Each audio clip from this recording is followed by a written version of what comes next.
नमस्कार मित्रों, आज हम बात करेंगे कि उत्तराषाढ़ा नक्षत्र के 4 चरणों में शुक्र का क्या फल होगा। मित्रों, हम चारों चरण की एक एक करके विस्तार पूर्वक चर्चा करेंगे। यदि कुंडली में शुक्र उत्तराषाढ़ा नक्षत्र के पहले चरण में बैठे हैं तो ऐसे व्यक्ति धार्मिक स्वभाव के होते हैं और धार्मिक ग्रंथों को पढ़ने वाले होते हैं। ये लोग धर्म कर्म के कार्यों में हमेशा आगे रहते हैं और धर्म कर्म की चर्चा में भी हमेशा आगे रहते हैं। ये लोग केवल धार्मिक स्वभाव के नहीं होते, बल्कि ये लोग विवेकशील भी होते हैं, यानी कि अपने धर्म के विषय में जानने वाले होते हैं, समझदार व्यक्तित्व वाले होते हैं और अपने रहन सहन के प्रति बहुत सतर्क रहते हैं। कहाँ पर किस तरह के कपड़े पहन करके जाना है, इनको बहुत अच्छे से पता होता है, या फिर किस व्यक्ति के सामने किस तरह से अपने आप को प्रेजेंट करना है, इन लोगों को बहुत अच्छे से पता होता है। ये लोग समझदार होते हैं, मृदुभाषी होते हैं, मीठी मीठी बातें करने वाले, अपनी बातों को समाज में अच्छे ढंग से रखने वाले होते हैं।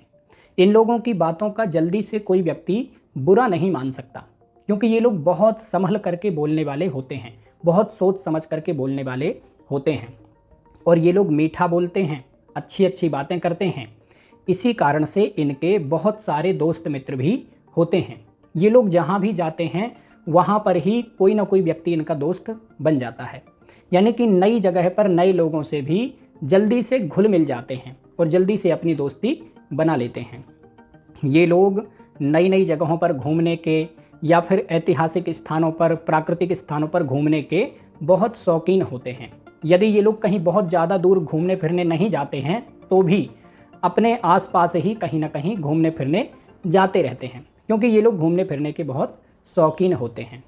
ये लोग सेवा करने के भी बहुत शौकीन होते हैं। जहाँ भी रहते हैं वहाँ पर आसपास में साधु संतों की या फिर गरीबों की या फिर विकलांगों की हमेशा कुछ ना कुछ सहायता करते रहते हैं।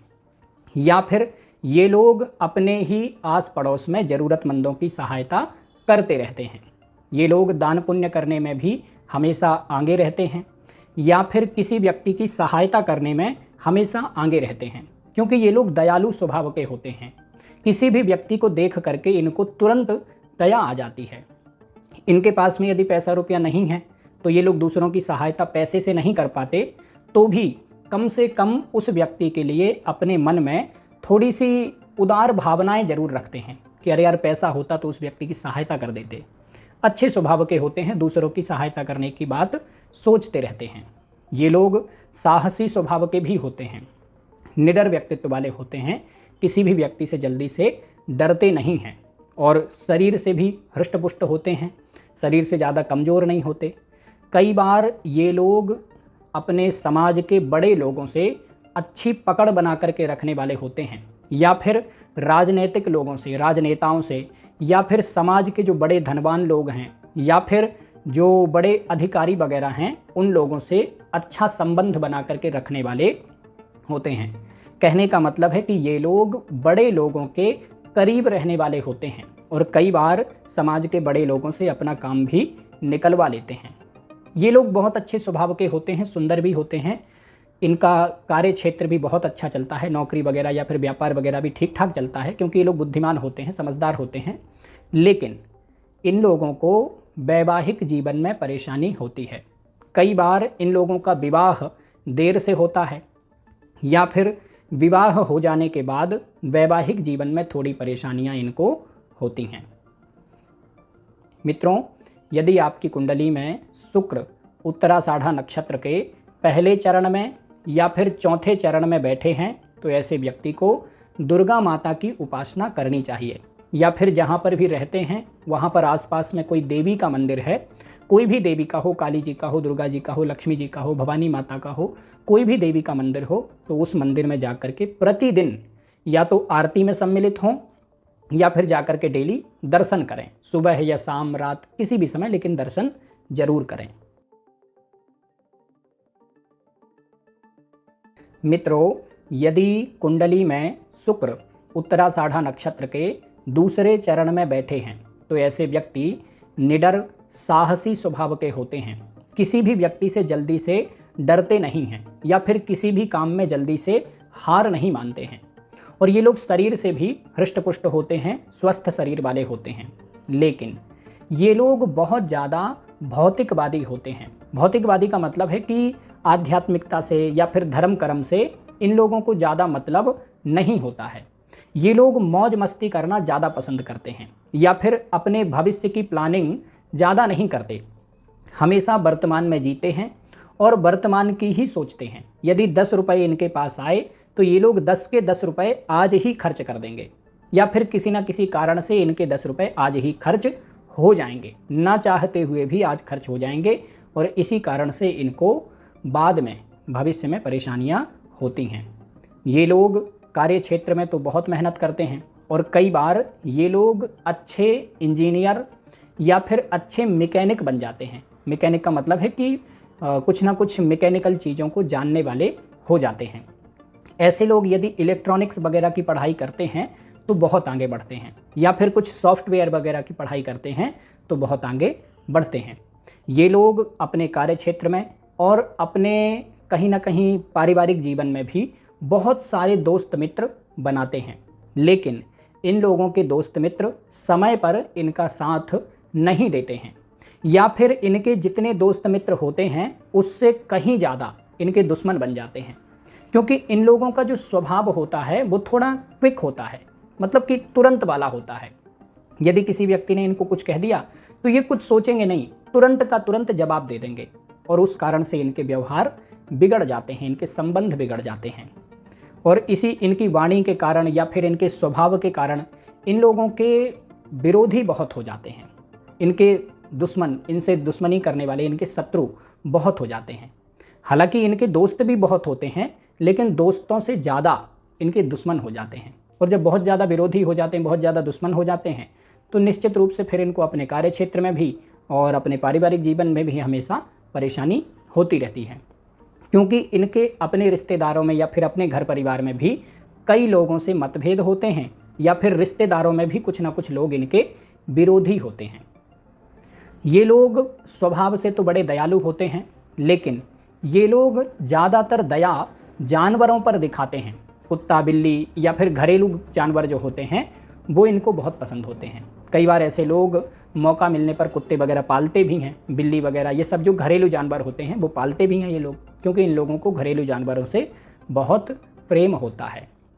ये लोग धर्म कर्म के मामले में तो ज़्यादा नहीं पड़ते, बल्कि कई बार तो अपने ही धर्म का या फिर अपनी परंपराओं का मजाक उड़ाने वाले होते हैं। ये लोग खुद तो धर्म को नहीं मानते, लेकिन धर्म का थोड़ा सा उपहास भी करते हैं, मजाक भी उड़ाते हैं। ये लोग थोड़े से कम्युनिस्ट विचारधारा के होते हैं। कम्युनिस्ट विचारधारा का मतलब है कि थोड़ा सा धर्म कर्म से अलग हट करके सोचने वाले होते हैं। हालांकि इस कारण से इन लोगों को मानसिक परेशानियां बहुत बनी रहती हैं, क्योंकि ये लोग मानसिक रूप से बहुत अस्त व्यस्त हो जाते हैं। इन लोगों को मानसिक रूप से शांति नहीं मिलती है, लेकिन फिर भी ये लोग अपने जीवन में बहुत समय तक, लगभग आधे जीवन तक धर्म का मजाक बनाते रहते हैं और कम्युनिस्ट विचारधारा को मानने वाले होते हैं। ये लोग अपनी वेशभूषा के प्रति, अपने जो रहन सहन है उसके प्रति भी ज़्यादा सतर्क नहीं रहते। कई बार किसी भी तरह के कपड़े पहन करके चल दिए या फिर किस व्यक्ति से क्या बोलना है, किसके सामने अपने आप को कैसा प्रेजेंट करना है, इन सब चीज़ों पर ये लोग ज़्यादा ध्यान नहीं देते हैं और इसी कारण से इनको अपने कार्य क्षेत्र में परेशानी होती है, अपने वर्क प्लेस में परेशानी होती है और अपने पारिवारिक जीवन में भी इनको समस्या होती है। ये लोग कुल मिलाकर हमेशा विवादों में घिरे रहते हैं, किसी न किसी समस्या से हमेशा उलझे रहते हैं। कभी इनके वर्क प्लेस में कुछ ना कुछ परेशानी होती है, कभी इनके पारिवारिक जीवन में कोई परेशानी होती है, कभी इनके दोस्त मित्रों में कुछ समस्या, मतलब हमेशा किसी न किसी प्रकार के कोई ना कोई विवाद में पड़े ही रहते हैं। कुछ ना कुछ कंट्रोवर्सी, ये लोग बड़े कंट्रोवर्सी स्वभाव के होते हैं, कुछ ना कुछ कंट्रोवर्सी इनके पीछे होती रहती है। इन लोगों को अपने घर परिवार का सुख सहयोग भी ज़्यादा नहीं मिल पाता है। कई बार ये लोग पढ़ाई लिखाई, नौकरी, व्यापार या फिर किसी न किसी कारण से अपने घर से दूर चले जाते हैं। इस कारण से भी इनको अपने घर परिवार का सुख सहयोग नहीं मिल पाता है। या फिर घर में भी रहते हैं तो भी इनका स्वभाव होता है कि ये जहाँ रहते हैं वहाँ पर लोगों से विरोध करते हैं, लोगों से कुछ ना कुछ इनके मतभेद होते हैं। तो घर परिवार के बड़े लोगों से भी मतभेद होते हैं। इसी कारण से इनको अपने घर परिवार का सुख सहयोग ज़्यादा नहीं मिल पाता है। वैसे तो ये लोग खूब स्वस्थ रहते हैं, शारीरिक रूप से हेल्थ वाइज ठीक ठाक रहते हैं, लेकिन इन लोगों को कई बार डायबिटीज़ वगैरह की समस्या जल्दी हो जाती है, या फिर गुप्तांगों से संबंधित परेशानी इन लोगों को जल्दी हो जाती है। डायबिटीज़, मधुमेह वगैरह इनको जल्दी हो जाता है। इन लोगों के लिए सलाह है कि सबसे पहली चीज़ तो ये है कि धर्म कर्म से दूर ना भागें, धर्म कर्म करें, ज़रूरी है। हो सके तो मेडिटेशन वगैरह करें, डेली पूजा पाठ ना करें तो चलेगा, लेकिन मेडिटेशन वगैरह कुछ तो करें। और दूसरा ये है कि हेल्थ वाइज थोड़ा सा शुरू से ही सतर्क रहें तो अच्छा रहेगा। साथ ही हो सके तो अपने आसपास में यदि कोई देवी का मंदिर है तो देवी के मंदिर में जाकर के, दुर्गा माता, लक्ष्मी माता, काली माता, कोई भी देवी के मंदिर में जाकर के 5-10 मिनट प्रतिदिन बैठें, बस शांत बैठें, इतना ही काफ़ी है।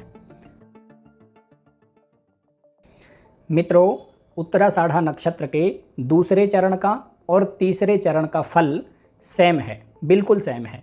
तो इसलिए यदि आपकी कुंडली में शुक्र उत्तराषाढ़ा नक्षत्र के तीसरे चरण में बैठे हैं तो आप उत्तराषाढ़ा नक्षत्र के दूसरे चरण का फल सुन लीजिए, वही फल आपके लिए है। और उत्तराषाढ़ा नक्षत्र के पहले चरण का फल और चौथे चरण का फल बिल्कुल सेम है।